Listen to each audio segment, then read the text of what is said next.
Welcome to Bad Gear, the show about the world's most hated audio tools. It was, of course, the 80s when synth manufacturers started to put joysticks on their keyboards.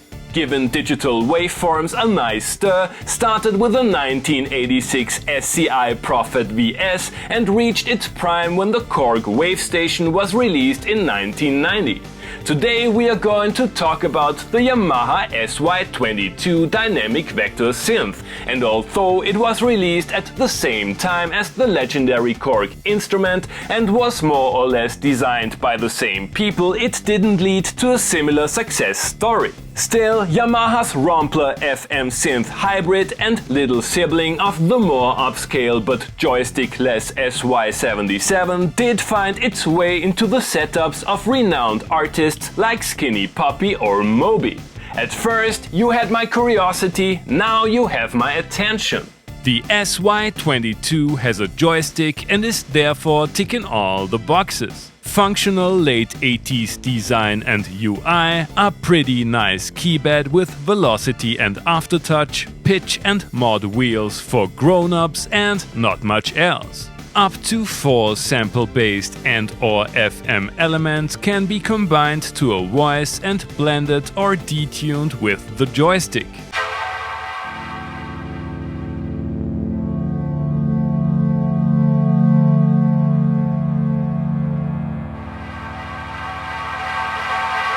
Yamaha added an interesting selection of presets like strings,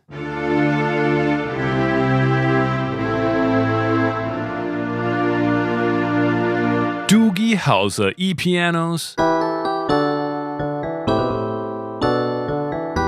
a few classic synth sounds,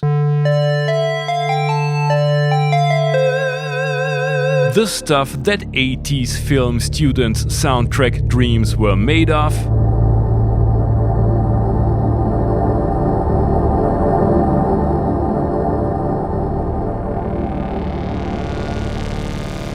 a drum kit with all the bells and whistles, and many bread and butter sounds you might not like but probably work okay at a wedding gig.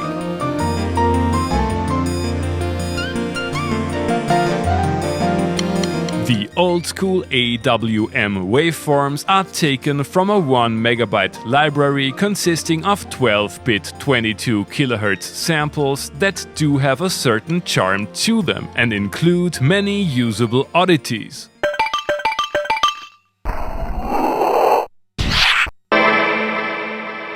I was a bit disappointed by the 2-operator FM engine, as it is restricted to 256 preset patches.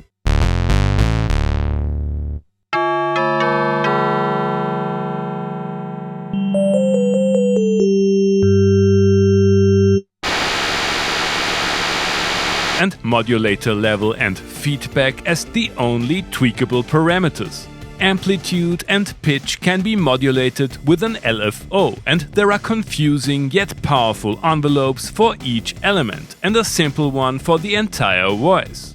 The SY-22 has a polyphony of 16 voices and is 8-voice multi-timbral. As we are talking about a digital Yamaha synth from the early 90s, it goes without saying that all presets are drenched in dreadful reverb and FX. And the gorgeous resonant multi-mode filter, just kidding, there is of course no filter. Vector movement can be recorded to a voice.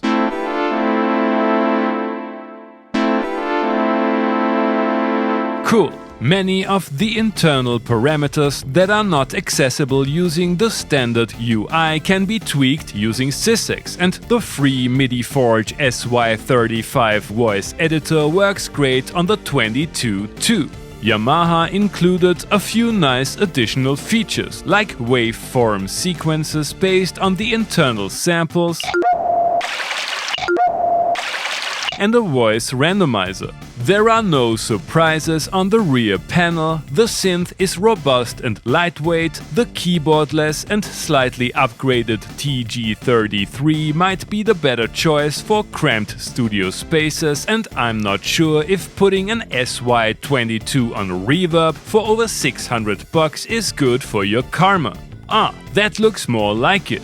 The Yamaha SY-22 brings a lot of great things to the table. Lo-fi samples, simple FM and a joystick. How can anyone not like this obscure vintage keyboard? You have already heard the SY-22 in today's intro tune. A real filter would have been nice. Let's take a deep dive into 1990 preset hell.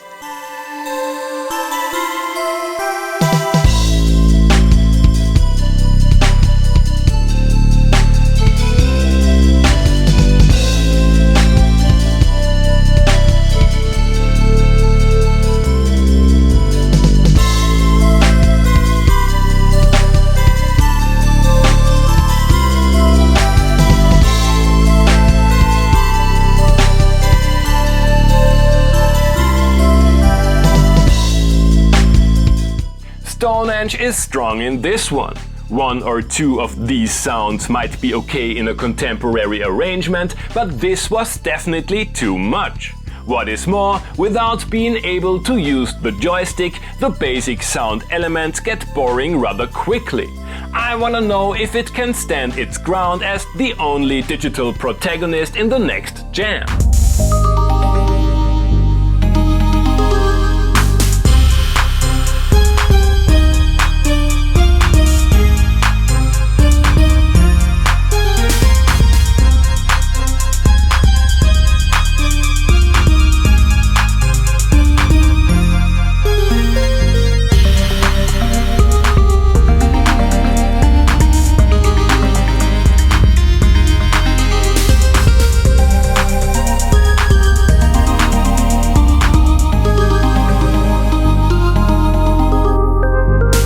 That's an entirely different story. It's easy to smoothly morph between the elements, and being able to change voices without killing sustained notes is a feature I would like to see on many other instruments too.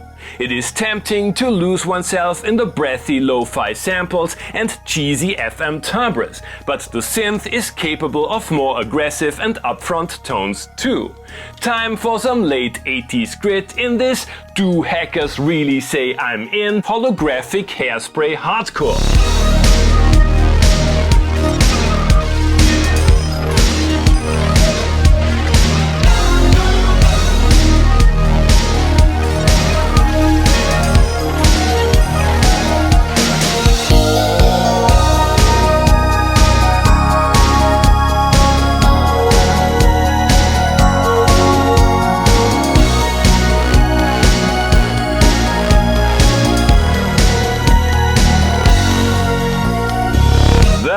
It would be easy to say that the Yamaha SY-22 is just another lo-fi rompler with a limited FM section thrown in because you know Yamaha, and that's not necessarily wrong. The built-in sample library is tiny by today's standards, and two operators are a bit measly given the manufacturer's history of great FM synths.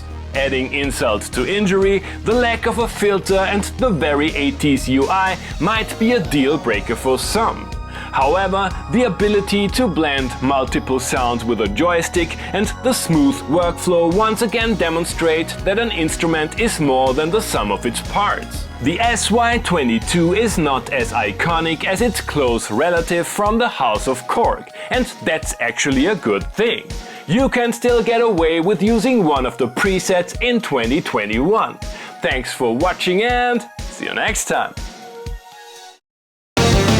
Hey guys, I hope you enjoyed the episode. Feel free to like, subscribe, become a patron and leave a comment what other kind of gear you would like to see and hear on the show.